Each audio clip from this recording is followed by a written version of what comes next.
Hello guys, warm welcome है आप सभी का आपके अपने YouTube channel be expert with Pooja Chauhan पर। देखिए दोस्तों, आज हम आपके लिए लेकर के आई हैं जो कि हाल फिलहाल का एक करंट का एक टॉपिक था। थोड़ा सा पैसेज लिया है। आई होप कि आपको ये पैसेज पढ़कर इसमें जो भी हम कॉन्सेप्ट सीखेंगे वो पढ़कर अच्छा लगेगा। देखिए, डेली की तरह हम एक एक वर्ड का हिंदी में अनुवाद सीखेंगे और इसमें जो भी एक आध कॉन्सेप्ट बनता है जो मोस्टली पेपर में पूछे जाते हैं उसको भी हम समझने की पूरी कोशिश करेंगे। सो लास्ट तक ज़रूर देखिए। चलिए, यहाँ पे क्या है, जो टाइटल हमारा ये टाइटल इधर लिखा हुआ है, मोर ज़्यादा दैन से ए स्टोरी। यानी कि जो ये आज हम टाइटल लाए हैं उसका मतलब टाइटल ही है कि मोर दैन ए स्टोरी, यानी कि एक स्टोरी से ज़्यादा। 8 मई 2023 का ये टाइटल हमने उठाया है। थोड़ा अच्छा लगा था तो इसलिए हमने इसको उठा लिया। जरूरी नहीं कि हम भाई कोई टॉपिक ले तो आज का ही होना चाहिए। देखिए, फॉल्स झूठे नैरेटिव्स, जो नैरेटिव्स बोलते हैं जो शुद्ध हिंदी में आख्यान होते हैं, जो मतलब कहानियाँ होती हैं, एंड और प्रोपेगेंडाज, यानी कि जो झूठे नैरेटिव्स हैं, यानी कि जो झूठे आख्यान हैं, और जो प्रचार है प्रोपेगेंडा, यानी कि जो प्रचार करते हैं उसको प्रोपेगेंडा कहते हैं। देखिए, नैरेटिव्स, इस पे ध्यान देना है सब्जेक्ट पे हमें, अगर हमारा सिंगुलर है या प्लूरल है, क्योंकि उसके भी यहाँ पे ही हमारी वर्ब यूज होती है। जो झूठे नैरेटिव्स हैं और प्रोपेगेंडा जो प्रचार और आख्यान हैं, शुड बी होने चाहिए एक्सपोज, यानी कि उन्हें करना चाहिए, शुड भी करना चाहिए एक्सपोज, खुलासा। क्या है, जो झूठे आख्यान और प्रोपेगेंडा जिनका खुलासा करना चाहिए, एंड और काउंटर्ड, यानी कि उनका विरोध करना चाहिए, बट लेकिन, यानी कि किंतु, नोट नहीं, थ्रो द्वारा, ए बैन, एक प्रतिबंध के द्वारा। हाँ, ये कहना चाहता है कि जो झूठे आख्यान हैं, प्रोपेगेंडाज हैं, उनका हमें खुलासा करना चाहिए, लेकिन एक बैन के द्वारा नहीं। ये इस जो टॉपिक है, जो हमारा पैसेज है, इसमें बताना चाहता है। आगे क्या कह रहा है वो देखिए। आगे बता रहा है ये हमें, द डिमांड, जो डिमांड है, जो मांग है, फॉर बैन, बैन के लिए, यानी कि प्रतिबंध के लिए, ऑन द केरला स्टोरी, जो केरला स्टोरी हाल फिलहाल में न्यूज़ में आई हुई है, उसके जो बैन, मतलब कि उसके बैन की डिमांड जो आई हुई है।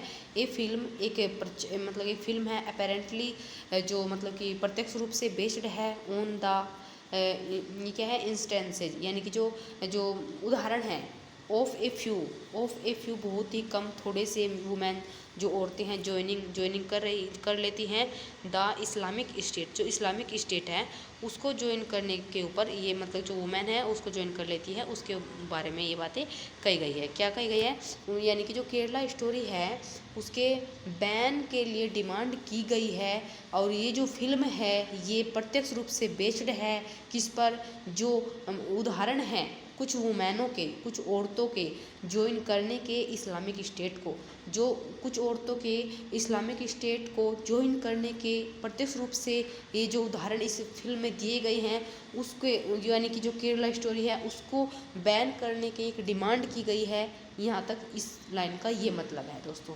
और यहाँ तक हमने इस लाइन में एक कॉन्सेप्ट को पकड़ा है जो कि पेपर में बहुत ज़्यादा बार पूछा जाता है, उसको हम आगे देखेंगे। यहाँ पे देखिए दोस्तों, आपने शायद ध्यान भी दिया होगा, ए फ्यू वुमेन, एक होता है फ्यू, एक होता है ए फ्यू, एक होता है द फ्यू। इनमें एक बहुत ही अच्छा कॉन्सेप्ट बनता है, क्या डिफरेंस है उसको हम आगे देखेंगे। अब फिलहाल हम अपना ये पूरा जो हमारा टाइटल है इसको पूरा कर लेते हैं।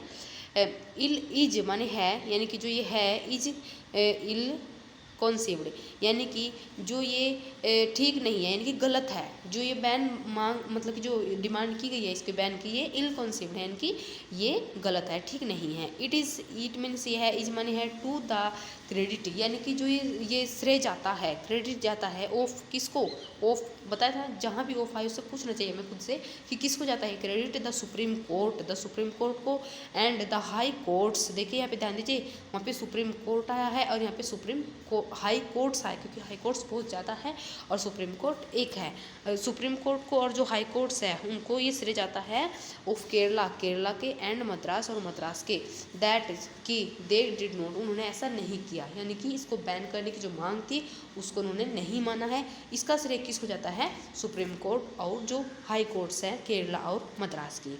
ओके दोस्तों, अब जो हमारा कॉन्सेप्ट हमने बताया था कि इसको आज तक ही मतलब छोटा टाइटल था, इसके थ्रू ही हमने जो इसका बेस था वो क्या कहना चाहता था उसको समझ लिया, और हमने एक अपना कॉन्सेप्ट कर लिया जो कि हम डेली करते हैं, उसको हम इसको समझने की कोशिश करते हैं। चलिए देखिए दोस्तों, यहाँ पे है few, a few, the few, ये लिखा है यहाँ पे, इसको समझते हैं। Few, a few, the few का प्रयोग किसी चीज़ की संख्या यानी कि नंबर बताने के लिए किया जाता है। सबसे पहली बात कि few, a few, the few का प्रयोग किसी भी चीज़ की संख्या यानी कि नंबर बताने के लिए किया जाता है, ठीक है।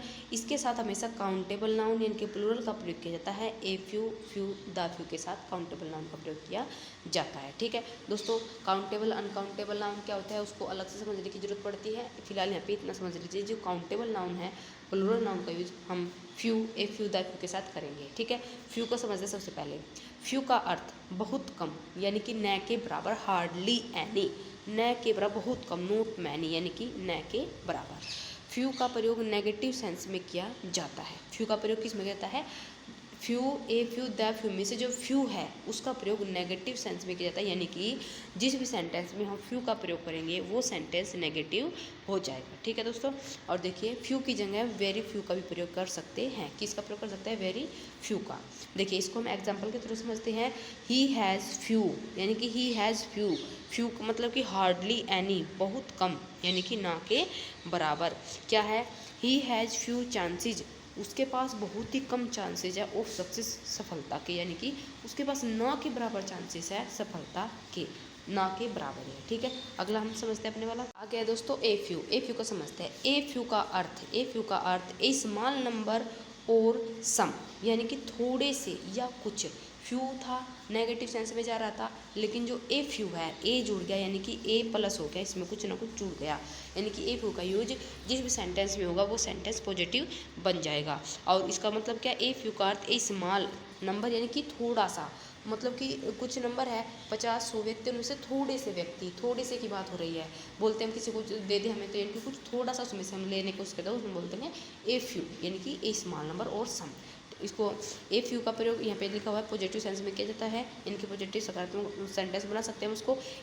इसकी जगह हम ए फ्यू की जगह हम ए वेरी फ्यू भी यूज कर सकते हैं। जिस तरीके से फ्यू की जगह वेरी फ्यू यूज किया था, इस तरीके से हम ए वेरी फ्यू भी यूज कर सकते हैं। देखिए यहाँ पे इसके सेंटेंस के थ्रू में I can not express your gratitude in a few words, यानी कि वो कहना चाहता है ए फ्यू वर्ड्स यानी कि बहुत शब्दों में, बहुत थोड़े शब्दों में मैं आपका आभार व्यक्त नहीं कर सकता।